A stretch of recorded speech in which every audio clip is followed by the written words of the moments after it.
کبھی کبھی ملتی ہے ایسی تقریر، اس تقریر کو لاسٹ تک ضرور سننا، اور چینل پر نئے ہو تو چینل کو ضرور سبسکرائب کر دو۔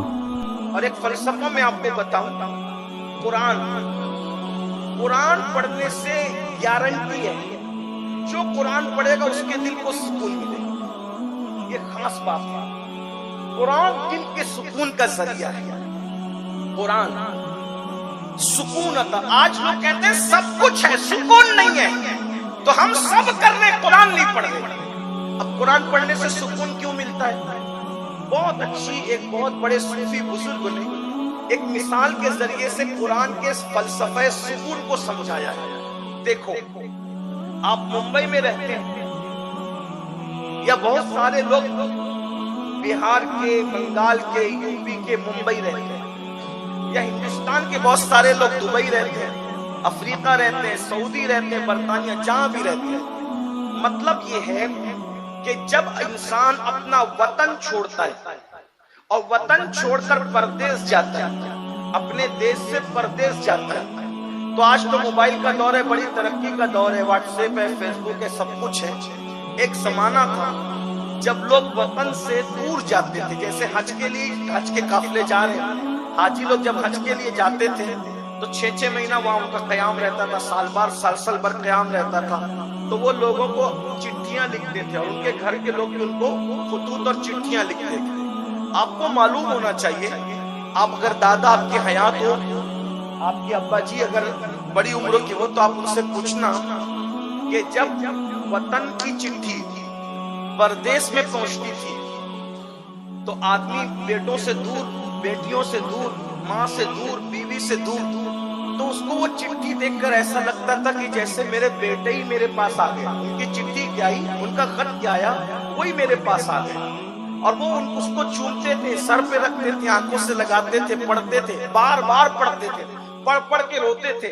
خطوط کا ایک دور تھا، ہم لوگ بھی جب اسکول پڑھتے تھے تو باضابطہ طور پر خط لکھنے کی ہمیں بار بار مشق کرائی جاتی تھی، خط لکھنے کہ وہ خطوط کا دور تھا۔ اب تو خطوں کا دور ختم ہو گیا، تو وہ صوفی بزرگ فرماتے ہیں کہ جب انسان پردیس میں رہتا ہے تو دیش کی آئی ہوئی تحریر پردیس کی ساری وحشت کو ختم کر دیتی ہے۔ ایسا ہی ہے، پردیس میں اگر ہے تو دیش کی آئی ہوئی چٹھی پردیس کی ساری اجنبیت کو ختم کر دیتی ہے، بلا تمثیل۔ جسم ہمارا زمینی ہے، مٹی سے بنا ہے، لیکن یہ جو روح ہے یہ پردیس سے آئی ہے۔ یہ روح یہاں کی نہیں ہے، جسم یہاں کا ہے، مگر روح کدھر کا ہے؟ روح کدھر کی ہے؟ روح تو اللہ کی طرف سے آئی ہے، روح تو امر ربی ہے، وہ اللہ کی طرف سے آئی ہے۔ تو اس کا وطن ہندوستان، پاکستان، بنگلہ دیش، برطانیہ، امریکہ، افریقہ نہیں ہے روح کا وطن۔ روح کا وطن تو قرب الہی ہے، روح کا وطن تو قرب الہی ہے، کیونکہ روح امر ربی ہے۔ تو جب روح، اللہ اکبر، روح جو ہے پردیس سے آئی ہے، تو اس پردیس کے اندر اس روح کو اجنبیت لگتی ہے تو وہ بے چین ہو جاتی ہے، اجنبیت لگتی ہے تو بے قرار ہو جاتی ہے، اجنبیت لگتی ہے تو مضطرب ہو جاتی ہے۔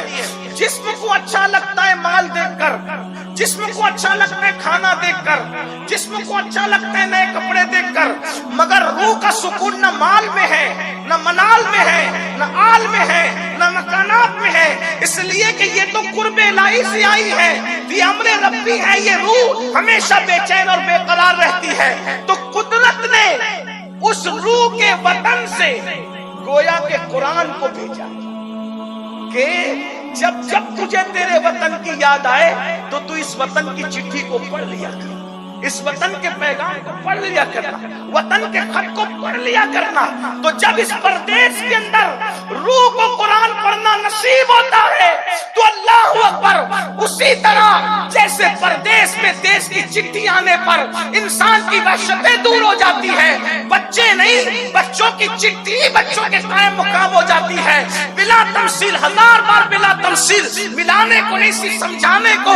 تو یہ اللہ کی طرف سے آئی ہوئی روح جب اللہ کے لیے بے چین ہوتی ہے اور خدا کا کلام سنتی یا پڑھتی ہے تو روح کو سکون مل جاتا ہے، روح کو چین مل جاتا ہے۔ اسی لیے آپ دیکھیں آپ کو کوئی ولی ایسا نہ ملے گا جس کی زندگی میں تلاوت نہ ہو، کوئی ولی ایسا نہ ملے گا جو تلاوت قرآن نہ کرتا ہو۔